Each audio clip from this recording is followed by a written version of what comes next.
Poblano and steak sandwich. Here we go.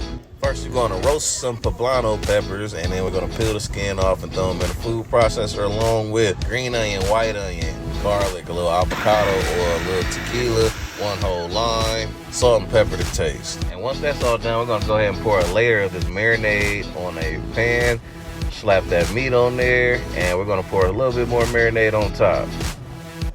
Once that's done, we're going to cover it full, put it in the refrigerator, and let it marinate for a couple hours. After a couple hours of marinating, we're going to go ahead and put this steak on the grill. Feel free to put more marinade on there as you grill it. For the sauce, we're going to add 4 tablespoons of the marinade, 2 tablespoons of mayo, and half a lime. Mix that up real well, set it to the side. Go ahead and grill up some onions and poblano peppers with some sliced garlic.